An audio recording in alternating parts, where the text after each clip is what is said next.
Hello everyone, welcome to Brown Queen Diaries Season 2. This is the platform where we celebrate fearless South Asian women who are breaking barriers, redefining success and carving their own paths. Today, we are going to dive into entrepreneurship and we have a powerhouse guest who has done it all from corporate to starting her own startups to empowering a lot of women build their businesses and having her own book published about the startups. So let's welcome Sangeeta, who is the founder of Jumpstart Studios.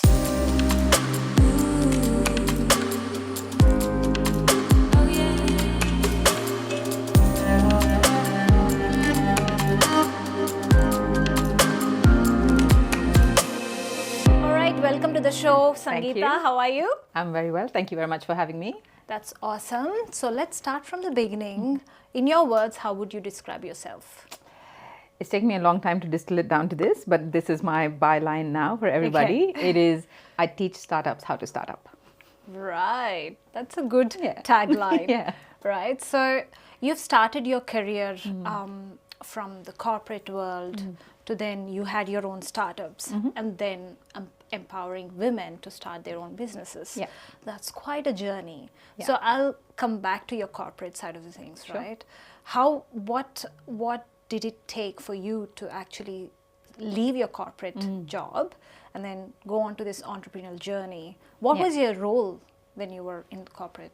Yeah, so look, I have about 15 years of corporate experience and I've lived and worked on 6 different continents, worked with multiple different organizations. And so my journey, I suppose, was started in Africa with Lufthansa Airlines and then Ernst & Young. And then my last sort of corporate tenure, or the longest, was with ANZ Bank here in Australia. Right. And the last role I was in was director at institutional banking and also the head of commercialization for a project that we were working on. That's a leadership position, to be honest. Senior leadership. So senior leadership, and then for you to leave that and get into entrepreneurial journey, it must have taken some kind of a big push, right? Something that's reassured you that I will click in my startups. I do not want to be in the corporate world. What was that?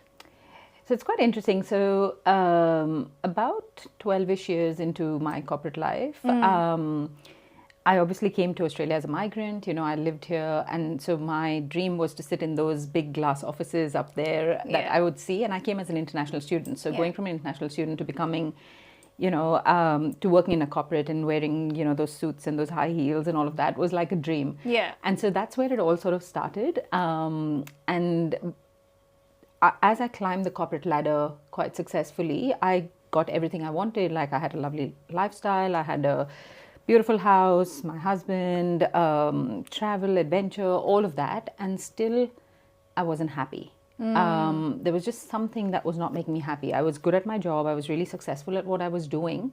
But at some part of me was not happy. I would wake up in the mornings and be like, not again. Like, I don't want to go back to this again. So I think for me, that was a starting point to start really self-reflecting on, what is it that I really wanted to do. And so for me, the journey sort of started with the fact that I am a third-generation entrepreneur. I come from a family of entrepreneurs, and I was the first one to go and do some sort of a corporate job in my immediate family. So I always knew at some point I will go back to business. Right. But I just didn't know how to do business in Australia. Okay. And so I think there was I spent a little time soul searching before I came to a point where I was like, okay, this is what I want to give a go. And it all started, but because I was in a job, I took the risk-averse path, which is I went to Melbourne Uni and did my second master's degree, which was in entrepreneurship. Right. The promise of that course was to help build a business. Right. So I chose not to do an MBA or an executive MBA and do a master's in entrepreneurship instead, because it taught me how to build a business. Lovely.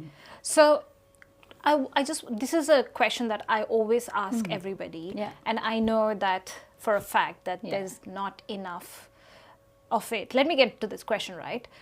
In your corporate, when you were working in a corporate world, did you think there was gender balance in the senior leadership? Of course not. There still isn't. There still isn't. I know that. But why do you think there isn't much, equality, let's say, equal number of people who are women and men, let alone South Asian background, but Yeah. I'm just talking about women Yeah. and men, right? Yeah. So what do you think the main reason could So be? there are two things. One is, I think, and I say this a lot, is the current business world was not built by women, was not built for women. It was built by men.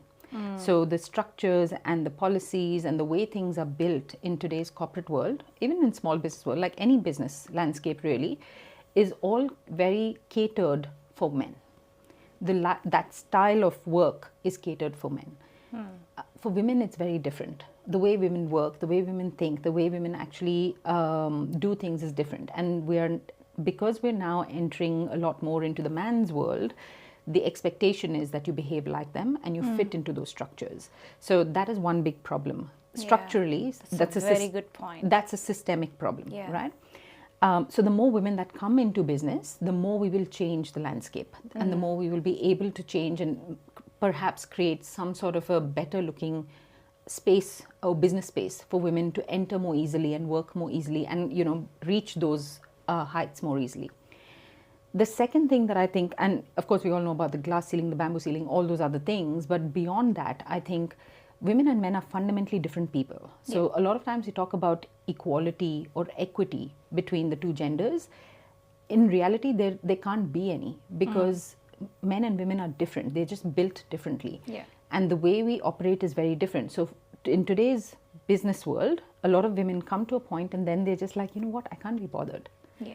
I can't be bothered playing this game to keep pushing up and pushing up when the odds are against me, when people have built this system not for me. Yes. You know, why do I even want to be up there, right?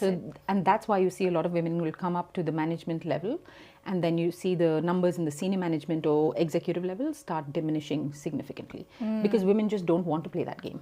They have different priorities in life, and we go through a different sort of hormonal cycle as well. Yes. And nobody talks about this, yes. right? That's a whole topic that That's I a would whole go topic. on about. 100%. But yeah, go. Yeah, but that's a factor that is not taken into consideration, that women go through different hormonal cycles in their different ages, and that determines what decisions they make Right. Yeah. and what they want to prioritize. Yes. I mean, you know, I'm 40. I've just turned 40, and at 40, I don't want to deal with bullshit. I'm not in that season of my life where I care about people's dramas. This is how I want things, and this is how I'm going to pursue them. So, you know, but in my 20s, I was willing to put up with the bullshit, and I was willing to fight the system. Yeah. Now I'm not willing to fight the system. I'm making my own system. I Yeah. really don't care. Yeah. Right? So I think women come to those points in their life where they don't really care to deal with the structural issues, and they're like, you know what, I'll just go do my own thing. So, and this is another reason why you don't see a lot of women sitting on those executive levels, because it's not that they're not talented or not capable or, you know, things like that. It's just that they choose not to fight that battle.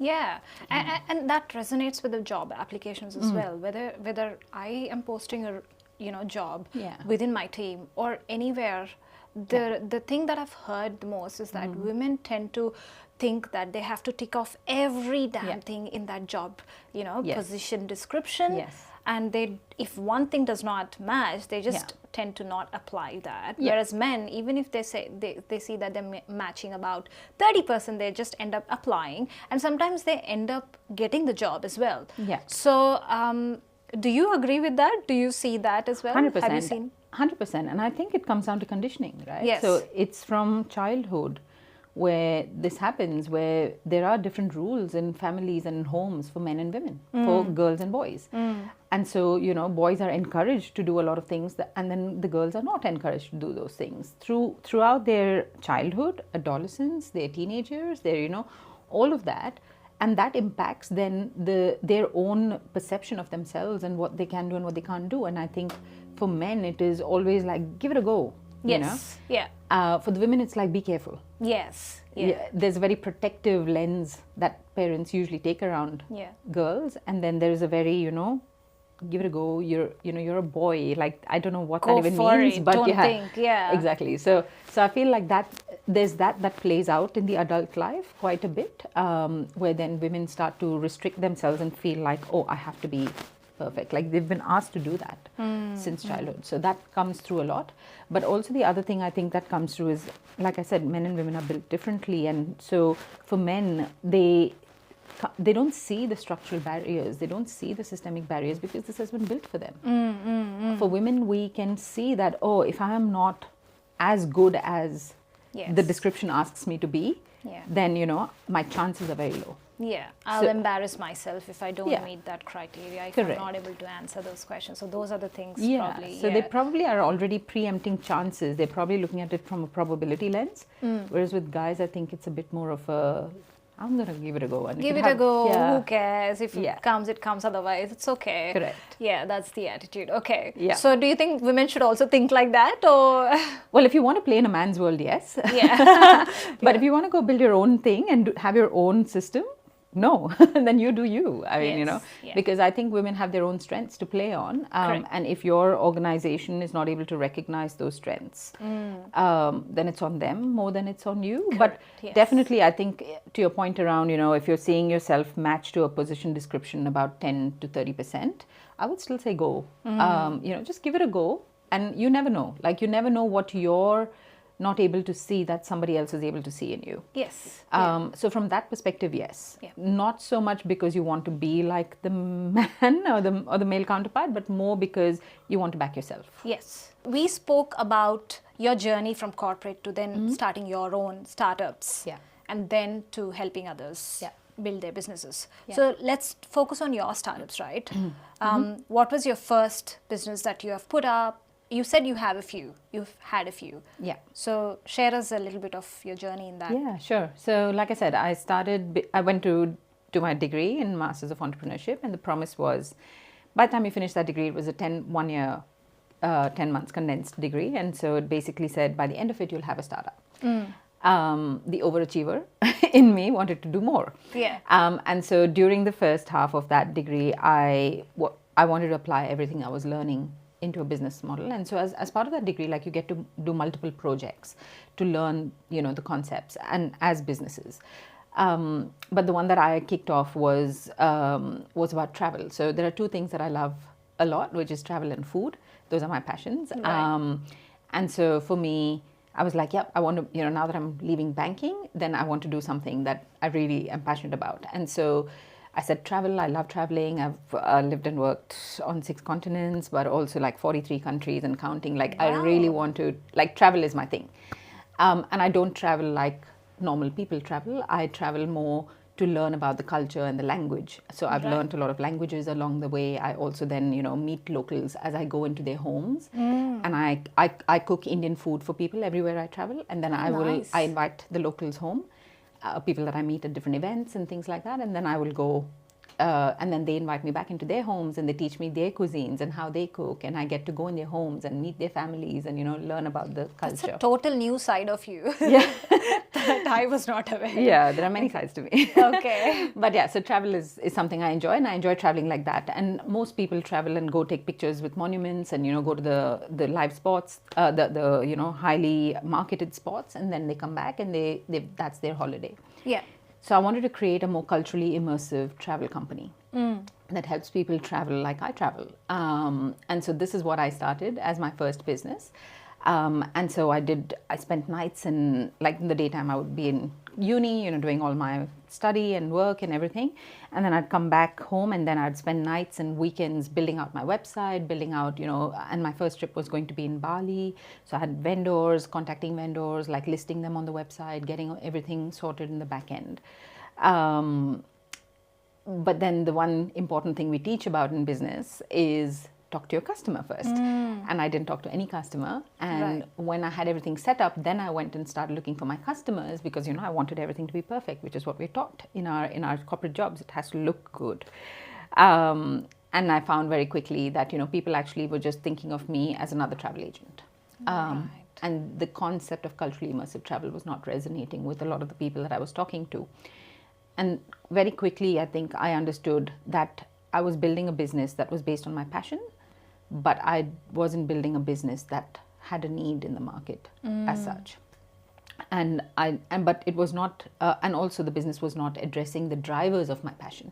It was just my passion around travel, but I didn't want to be a travel agent. That was not the point. The point was more taking people on a journey and discovering things and, you know, things like that. So for me, I had to sort of step back and really understand my drivers, so I had to shut that business. And it was about understanding my drivers, which are more around variety, change. I love learning. And so, if I built a business that was more based just the passion versus the drivers of the passion, that was my biggest learning there. Is like, if you need to build on the drivers of your passion, not the passion itself. So the industry is agnostic. It's what drives you. Right. And so my second business then was called Foodtropia, or is still called Foodtropia. It's not shut, it's shelved, but it was about having dinner parties in strangers' homes. Okay. So again, That's also kind of part of your, travel thing Travel where piece. you cooked for Correct. people and then okay. Yeah, so this I did with two other co-founders. Yeah. One was from Spain, one is from Spain, and one is from Colombia. And so Dario from Spain, he's a hotelier in Spain, and he was here studying the same course with me. And Laura from Colombia, who was also studying the same course with me here. And we were all passionate about travel and food. And so we really wanted to create, and in Melbourne, for example, there are over 200 ethnicities. We speak about more than 150 languages. Yes, But how much do we really understand about each other's cultures? Like I'm Indian, but if you come to my house, I don't cook butter chicken every day. Yes. Right? Yes. But for most people, Indian means butter chicken. Yeah. And so very English way of seeing the curry. correct. And Yeah. so for me, it was really important that, people actually, that piece was about how do we help people understand each other's cultures. And maybe they go into each other's homes and that's how they understand culture. So instead of going to a restaurant, you choose to go eat in an Indian home and you get a different experience. So that business we kicked off in 2019 as well. In mid of 2019, we did a whole heap of marketing and we had dinner parties, we had people, we did a lot of testing and we did it the right way of, going through the customers first and not building anything out before we got revenue and customers. And it was fantastic. Like it was really good. We had a lot of people interested. We had a lot of, and even till today, people call me to talk about that business, and people also call me and ask me, when are you starting it again? But what happened is like COVID hit. It was 2019, right? So 2020 COVID hit, and you couldn't go into each other's homes anymore. Right. Yeah. And so I had to shelve the business. But in the meantime, during COVID, then other things happened. Other businesses kicked up, and so then I couldn't go back to Foodtropia. So it's still shelved. We'll see. If I find the right co-founder, we might kick it up again. Let's see. Yeah. And so on the back of that, then what happened is consulting businesses started. So I first started with just my name. It was just about consulting with other small businesses during COVID because they were shutting down.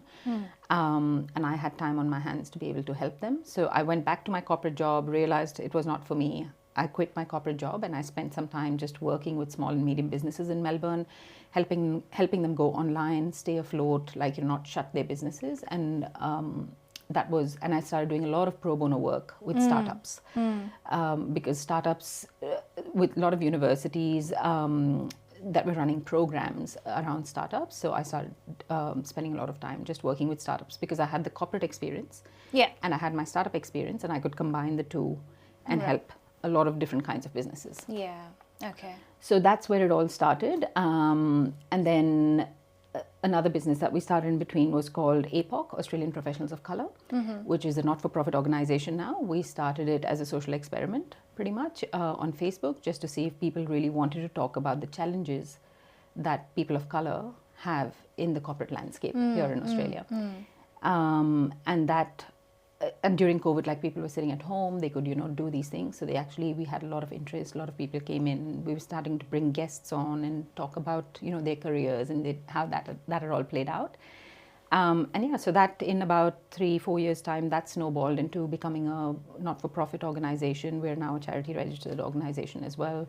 So I'm the co-founder of that, although now, and also was the board director, but I no longer serve as the board director, I've stepped down. And in the midst of all this, I had a lot of people asking me about, hey, Sangeeta, you've made the move from corporate to entrepreneurship, you've left your employment and started businesses. How did you do it? So I'd get a lot of people asking me those questions. And so I was like, you know what, maybe there's a gap here in the market where just somebody needs to show people how to move from or transition from employment to entrepreneurship. So that's identifying your business case behind Jumpstart. Correct. Okay. So that's where Jumpstart Studios started. It is all about helping people go on the entrepreneurial path at the very early stages of their business. And it is the model of Jumpstart Studio is all about partnerships. So we partner with the entire ecosystem, many different kind of players in the ecosystem, so that when people come to us, we have pathways for them on different things.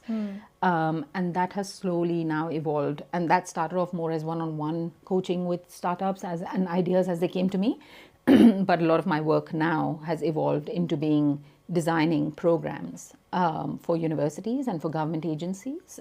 So we run our own programs, but we also design and deliver programs for other organizations. Lovely. And these are startup programs, basically. So pre-accelerator and accelerator programs where people come in with an idea and we help them turn it into a business. Lovely. So I didn't know that there's something like that existed. So it's good to know. Yeah. How long did it take for you to establish Jumpstart Studios? Yeah, so Jumpstart Studio, well, the idea sort of started in 2021. So that's when I sort of, said, okay, there's something here and we need to build it out. But yeah, to where we are now, obviously it's an evolution. It's always evolving, like it's still evolving. There's still more work that we're doing around it to keep building it out. Yeah, but it takes time. Like it's never a overnight thing. Absolutely. Yeah. And if you have to describe Jumpstart Studio in one line, how do you describe it, and why should people go to Jumpstart Studios? So the way currently it stands is we design and deliver startup programs and innovation programs for universities, governments, and corporate organizations. That's pretty much the tagline for it. And they can be any kinds of programs, but it's all about startups and innovation. So we teach the startup way of doing things, the startup frameworks, things that come from Silicon Valley that have been like propagated in Silicon Valley for years. We're bringing those a lot into the forefront here now in Australia. That's great. So Press Play Ventures is part of Jumpstart Studio. Correct. Right? So some of the programs we run under Jumpstart Studio, and our flagship program, we have two flagship programs. One is Press Play Ventures, which is specifically designed to transition women from employment to entrepreneurship. So we got a grant from the government organization here, Launchwick, to support 100 women on a full scholarship to go from employment to entrepreneurship. That's lovely. And so we've run 3 cohorts so far and done about 120-ish founders in the 3 cohorts. 120 women that came into your cohort. Yes. Altogether. That's awesome. Yeah. So what was the idea behind just the Press Play Ventures? Because that's only for women, right? Correct. Whereas Jumpstart is for anybody. Yes. Is that correct? We design different programs under Jumpstart. So another one is the Overseas Accelerator Program, which is about helping Indian startups globalize in international markets. So they're different programs, but Press Play Ventures is just for women. It's just for women. So what is the idea behind it? How did you actually come up with that program? Yeah, so statistically, if you look at the startup landscape, so similar to what we were talking before is, like in the corporate landscape, there's not a lot of women, reaching the higher sort of levels. That's the same problem we have in the startup landscape as well. The higher levels, I suppose, in startups are around funding, right? So it's getting funding for your business eventually. And what we see is, and there's a report that's come out from Folklore Ventures and Cut Through Ventures this year, which says that only 2% of the total funding went to women founders last year in 2024. Low. In 2023, this is in Australia. And in 2023, it was 4%. So we've actually gone down from that, right? So and you read different reports. Everywhere you will read it's under 5%, usually. And this is not just Australia, I'm talking worldwide. You will see that under 5%-ish of the funding goes to women founders. And so this has been the reality of the ecosystem for a very long time. But what I think people don't get to see a lot is that 5% of funding or whatever that number is so poor at the bottom of the funnel that nobody's looking at the top of the funnel. Yeah. How many women do we even have in the pipeline in the ecosystem? And so in Victoria, it was identified in 2023 that there were only 1,000 women founders. Right. 1,000 women founders in a population of 6.7 million is a terrible statistic. Yes. And I'm sure there are more than 1,000, but we just don't get to hear about them. We don't get to see them. So we wanted to create something that was bespoke, that helps more women come into the ecosystem. And so our sort of mission with the 100 women transitioning from employment to entrepreneurship and lowering the barrier for them was to improve that 1,000 number by 10%. So improve that statistic by 10%. And we had 2 years to do it. We've done it in a year and a half. That means there's hunger. The market wants this. Yeah. There are women who want this. Yeah. But it's just that the pathway didn't exist for them. Yeah. And so for us, it was about creating that pathway, was also about understanding what women need, right? Because a lot of the programs are not like, there are other programs out there that people can go to, pre-accelerator, accelerator, all of those that are more mixed. They're not just women focused. But because they're not women focused, they're not designed for women. Yes. They're designed at a very different level. And sometimes you just have to understand women need things like flexibility.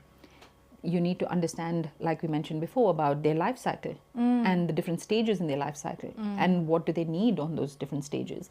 So a lot of women that we see coming into our program, and because we've positioned it as a employment to entrepreneurship, a lot of the women that come through our program are in that mid-career cycle where they're, you know, between the ages of 30, in their 30s and 40s, usually. So 35 to 47-ish, like, you know, we see a lot of those women, like the majority of our cohorts are made up of women in that, because they've had some corporate experience. They've realized this is not where they want to spend the rest of their lives. They have ideas. They want to build something meaningful and impactful in the world. And so they're seeking for pathways and support on how that they can do that. And so we'll get into the detail of it, because sure. I have a follow-up of the questions. But before that, you said you've helped 120 women. Just through this program, but I'm sure there are more through other programs. Yes. But this program, yes. And how many were success? How many of them were successful? What does success mean? Okay, it depends on the success. So they define their success, right? So for a lot of women, success could mean something like, oh, I've gone through the program, and by the end of it, I have a paying customer. Okay. For some people, it could mean I've gone through the program and I've just learned that this is not the business I should be doing. Right. This is not the right business for me, or there is no market for this business. Right. So that means the idea doesn't even fly, but at least you haven't spent thousands and thousands of dollars trying to prove a business in the market that just doesn't have a need in the market. Perfect. So for different people, it's different things. For some people, it is about, oh, I've taken this leap. I love this entrepreneurship space. I'm going to leave my corporate job. That can be success too. So success can mean different things for different people. And so we don't define success for them. Okay. What we say is, here's how you do it the right way. This is how you explore your idea to make sure that, you know, you can build a successful business at the end of it. And if the idea is not panning out, that's success too, because you've saved so much time and effort, and now maybe there's a different passion you want to follow, but now you have the tools and the methodologies to apply to that different passion and perhaps see that fly. Press Play Ventures. Okay, we'll talk a little bit about it. So why do you think women should go for Press Play Ventures? What does it actually give? What's the benefit that a woman gets out of it? Yeah, look, like with everything, to be successful, there are three key ingredients. One is mindset, one is your strategy, and one is your execution. So these are the three things that come out of Press Play Ventures for you. So anyone coming into the program, it's a 12-week program. And what we help you do is first go through the mindset of, you know, what it's like to build a business. And throughout those 12 weeks, we are working on your mindset. You don't really notice it until you come out on the other end. But the big shift that happens for women is the mindset shift. Because from employment to entrepreneurship, to be honest, it's a different mindset. An employee mindset to an entrepreneurial mindset is very different. And often we tend to think like, oh, I've worked before, so I can build a business. The reality is you studied many, many years. You prepared before you got a job. How much preparation have you done to start a business, right? Have you studied anything about it? Absolutely. What have you gone through, right? So the piece around Press Play Ventures is that whole piece. It's education to help you change your mindset, to really understand what it takes to be an entrepreneur. And you may choose at the end of it that, you know, that's not right for me. Like, this is not me, like it doesn't work for me, and that's perfectly fine as well. That's the whole point of a pre-accelerator. A pre-accelerator is helping you bring your idea in, and one is work on the mindset. Second is your strategy piece, right? So it's about what strategy do I need to have in place to make sure my idea takes off. What are the different components of that strategy? So that's something you will get out of the program. And the third piece is execution. We do ask you to get out there and get out of your comfort zone and build the business and talk to customers. For a lot of founders, especially women, selling something is very uncomfortable. Sales is a very uncomfortable job. Totally.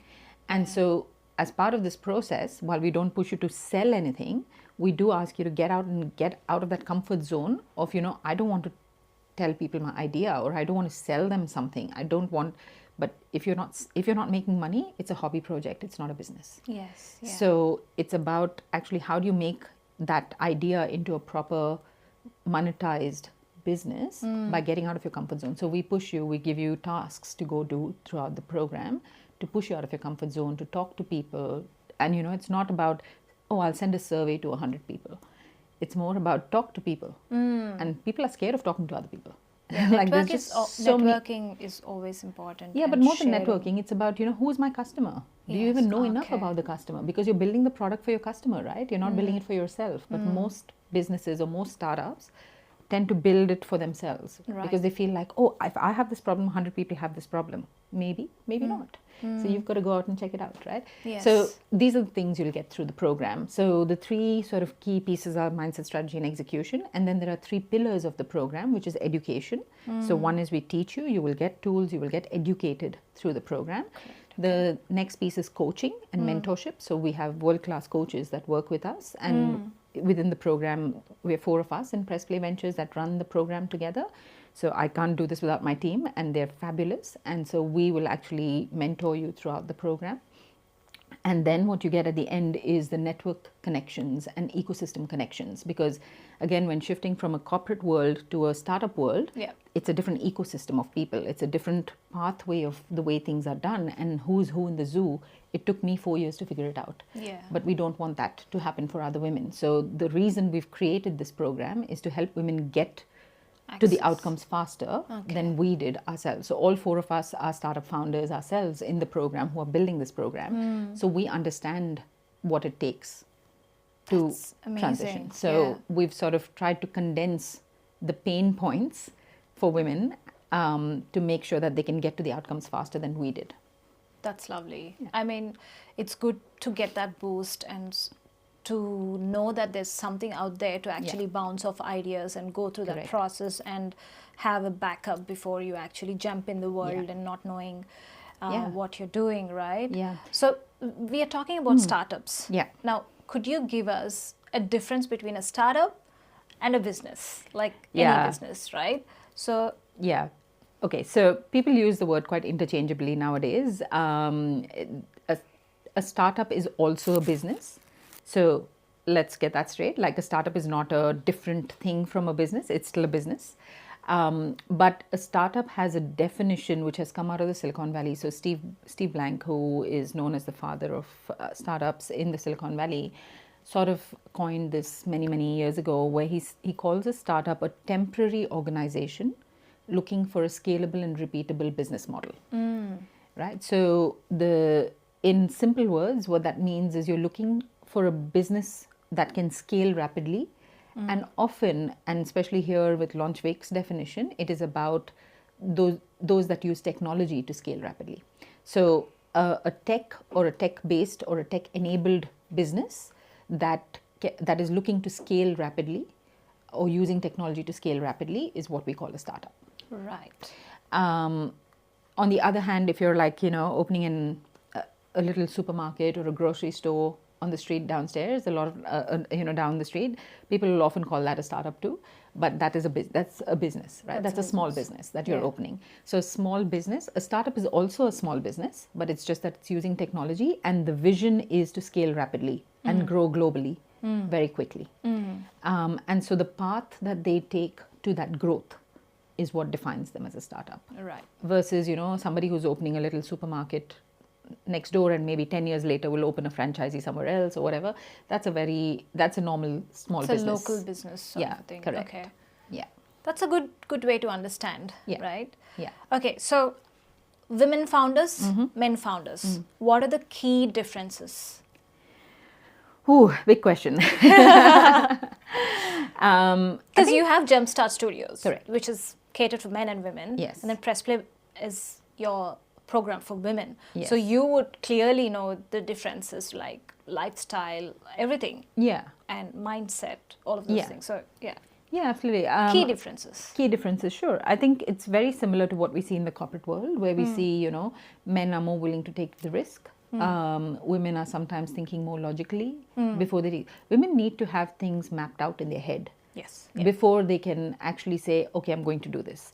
They think about it way more than men think about it, right? So especially at the idea stage where we see women come into our programs, is they've given it so much deep thought that they've got, a lot of questions around what it is. For men, they're happy to accept things at face value. Yes. Okay. So, but whereas for women, like, it has to make sense. It has to be, dissected, and they've done the dissection in their head, and they're like, but They why need is the this whole not working? life cycle mapped out, I guess. In a way, right? Yeah. So I think that is one key difference we definitely see, is the depth at which women absorb the information and then assimilate the information and use it versus men. We've definitely seen that. The other difference I would say is that I think for a lot of women founders, they have different priorities in their lives. Kids, your mortgages, your parents. There are so many different facets to their lives that they're balancing all the time, right? So there is a balance that it's a dance that they're doing with this balance, with so many different players that they are, and it's not like they have to, but they want to also, right? They want to be good. They want to be a good mother. They want to be a good daughter. They want to be a good wife. They want to be able to do things for their family, but they also want to be a good employee at work. And then they have this passion that they want to pursue. Yeah. So there's a whole mix of thing happening for them, whereas for men, I think they disassociate themselves in these different identities. They don't carry all the identities together in a sense. Most women carry all these identities together. So being an entrepreneur, an employee, a mother, a daughter, a wife, it's a whole mix. They're that not you're willing carrying. to drop any of that Correct. success. Yeah. They need to succeed in Yes. all. Yeah, Whereas yeah. for men, it's very easy to say, okay, you know what, I'm working on this startup. They will talk to their wives about it much quicker, and they will be like, I won't be able to do the school drop-offs and pickups. I will not be able to do this. I will not be able to do that. And, they carve out that space to prioritize working on the business. Women want it to seamlessly fit into their life. So and that is one of the things we've learned at Press Play, is how do we make it flexible enough for it to fit into women's lives. And this is why we say, we don't want you to drop your jobs and be here full time. We just want you to dip your feet into entrepreneurship. So the messaging has been, we're lowering the access and the barriers to entry into the ecosystem for women. Yeah. So it's not the barriers of the women themselves.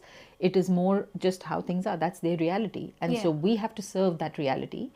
It is not about saying women have barriers. It's about what's women's realities and how do we reduce the barriers in the ecosystem. Correct. Yeah. So that they can enter and participate and be and flourish in that ecosystem. That's a very important factor, because I can relate to it as well. I'm pretty sure you can relate to it. So it's a good thing that someone's actually thought about it and made a program that caters for the mindset of women, right?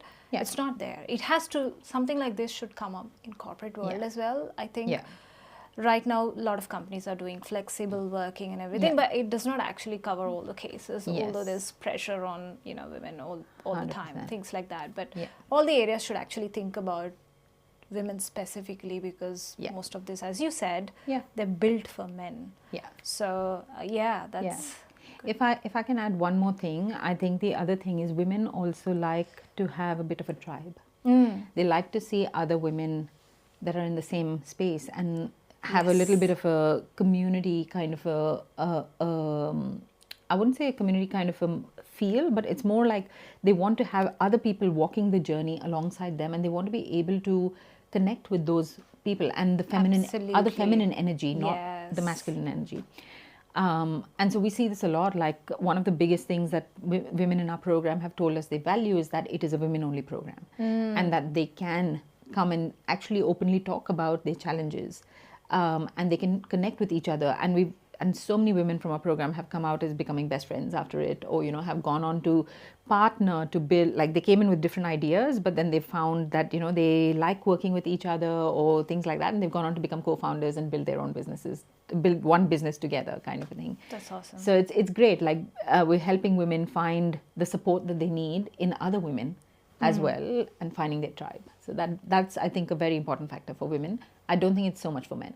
Okay. As such. Yeah. I guess so.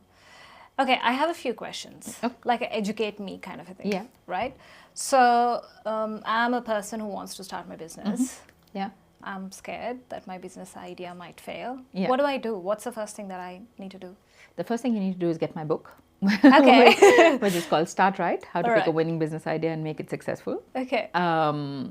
Because everything that I learned in my very expensive University of Melbourne master's degree of entrepreneurship is distilled into that book. So I would say start there. Yeah. Or come talk to us at Press Play or Jumpstart. Okay. Okay. Cool. So, So whenever the business comes into my mind, or similar people that I have chat about haven't started their businesses, but the first thing that occurs is that we need money to invest into it. Yes. How true is that? So what we teach and what we're a big advocate of is it's not money. What you need is customers. If you have a business idea, the first thing to figure out is, are there customers? And so we talk about how you can first sell before you build. So what do you need the money for? You need the money to build something, right? But don't build first, because that's what most people do. I have this idea, I have to go build something and then I'm going to go market it. No, market first, sell it first, get some money, and then deliver the product. Okay. And so we teach you how to do that, and we do it through multiple different ways. But one of the techniques that we use, for example, is rapid experimentation. And rapid experimentation has 3 different ways that you build out the product in 3 sort of stages, which is prototyping, and MVP, which is first you pretend the product exists to sell it. Then you go build a prototype to test it in the market, the usability of it. And then you build an MVP, which is the sellable product. I love that. I love the prototyping because I've never heard about that before. So it's not my idea. concept. So prototyping was defined by Alberto Savoia, who is the former head of engineering at Google. Right. And he's written a whole book about it, which is called The Right It. And it gives you many different techniques of prototyping, depending on your business and what you're trying to build, whether it's a product business, a service business. How do you prototype different types of businesses? Lovely. To test the market, to do some rapid experimentation and get interest from the market. I should come and do some prototyping, I think. You should come and join the course for sure. All right. So share a success story that you think is like amazing, right? You would have any success story through your program. Yeah, there's lots. Look, over the last sort of few years, I've worked with over 600 founders. So there's a lot of success stories. But if I was to pick one, let's talk more about recent women. one, And if that is South Asian background, even better. Yeah, absolutely. Okay, then maybe I'll give you 2. So one that has been very successful recently that has just raised $1.6 million. Her name is Ellen Gonda. She came through our first cohort of Press Play Ventures. Nice. And she's a medtech founder, so building in medical technology and working towards making IVF a non-painful process for women. Ooh. Which we all know, IVF is a painful process, Yes. and it people have so many emotions attached to that process because they're trying to conceive a child. Yeah. And just through her own experience of conceiving a baby through IVF, she just knew that the process was so painful, and now her mission is, and she comes from a corporate background and all of that, she dropped her job and she joined us because she specifically wanted to build something in this space. And it's been 9 months since she's finished the program, and she's gone on to get funding. She's spent, she of course went through other, we pipe people from the pre-accelerator into other accelerator programs. So she did an accelerator after us, and then she went on to raise funding. She was looking, I think, at about 250,000 at the start, and she ended up raising 1.6 million. Wow. So she's done really, really well. And in fact, I've invested in her business as well. So, when we find good founders, it's not just about the education and the coaching, but it's also, can we back them financially? And, I've backed Ellen, I've backed a multiple number of founders financially as well. So it's that journey has been one of the successful ones that's come out of Press Play. Another one from a South Asian background that I can give you is After. So this is Yesha Patel and Nehal Jain, and they basically are looking at textile waste and upcycling textile waste. And very surprisingly, there are no facilities to recycle textile waste in Australia. So they've actually diverted tons and tons, and I can't remember how much it was, maybe it was 9 tons or maybe it was more, that they've diverted that textile waste from Australia to India. Wow. So literally, and I've seen Yisha's journey right from the start, because she was actually a colleague of mine on the Master of Entrepreneurship program that I was doing in 2019. Okay. So she started there, and then she went through the Press Play program as well with us, and she's gone through a few different ones. But she is building a very successful business that is very impactful as well, and Sustainable. in sustainability and things like that. So. Yes. Yeah, so there's many success stories. There's another one called Pega Kalegi, who's building so she comes from a tech background. She was originally building something very different. And after having done our program, she actually realized she needed to pivot the business, and she's now building something in the accounting space. So, which is like, a tool, a tech platform to assist the accounting practices. So we have a number of these stories that are just, people doing amazing things. Yeah. And realizing, if I was to say through our program, but also through a lot of other sort of work that they do, is just how it takes a lot. It takes a village to build a startup. So I've actually met all of them in your event. Yeah, there you go. So it's, wow, the journey is amazing, right? Yeah. So there's so many, I can keep rattling off, but we have a lot of, people, and this is why I said, like, success is different for different people. For some it is raising funding. For some it is, actually the impact that they're creating. For others, it is they're getting customers, they're getting interest from the market, and running with that. So it's different. Amazing stories. Yeah. So, Start Right. Tell us about your book, Start Right. Yeah. What does it deliver? So, Start Right is similar to what I mentioned before, the 3 principles of mindset, strategy, and execution. That's what you'll find in this book. It's 10 chapters. It basically, if you've got an idea or you have multiple ideas, that even if you're starting there, it sort of helps you distill into picking the right idea, and then the steps that you need to take to make it successful. So there's 40 odd exercises within the book. So it's a very practical book. It's not just about reading theory. Yeah. It's about actually going and doing those exercises. All the templates for all these exercises are up on my website. They're for free. So you just go and download template after template and start working through them. And this is especially for people who are either strapped for time, can't make it to a program that we run. So that's sometimes what I tell people to do. Or if a lot of people come to me and ask me to coach them, my first point is read that book, do those exercises, and if you still have problems, I will coach you. Okay. So it's really come out of So it's a best-selling book. Yes, it's won an award. So it's award, got the Literary Titan Gold Award last year. Congratulations. Yeah. Thank you very much. I would totally love to do that. I'll do that. This is my Great. copy. That's your copy. Thank you. But we have 2 more copies to give away. 2 more copies, and there's something that you have to do to win those 2 copies. I mean, win the copy. One person. 2 people can win it. Okay, cool. So before we wind up, right, please give some advice for women who are looking to jump into entrepreneurial journey. Yeah, I think the best advice I can give you is actually finding support. Finding people who can help you on the journey, and this is why the book is called Start Right, because it's not just about starting up, it's about starting right. The foundations you lay for your business are going to determine how successful your business is going to be, and this is exactly what we teach in the program, Press Play Ventures, and also the book. So either read the book, and I know a lot of people don't like reading, so if you don't like reading, then come join our program, which is the Press Play Pre-Accelerator program. So you can find it on pressplay.ventures. And essentially we run 2 programs a year. We actually have a program opening up in April. The applications are opening up in April, closing in May, by mid-May. So I highly recommend you come check out the program. We're offering up to 85% scholarships on the program as well for women.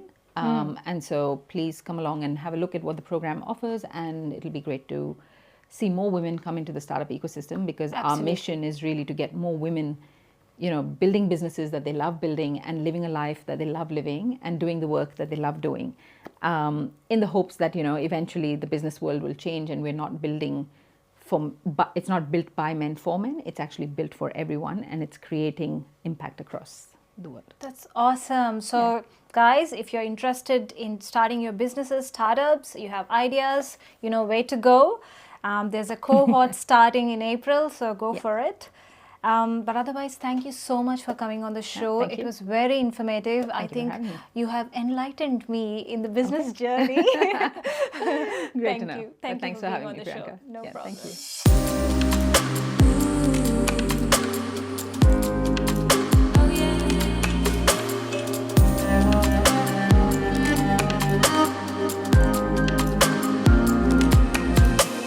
Thank you for watching another episode of Brown Queen Diaries. This is your host Priyanka signing off until next episode.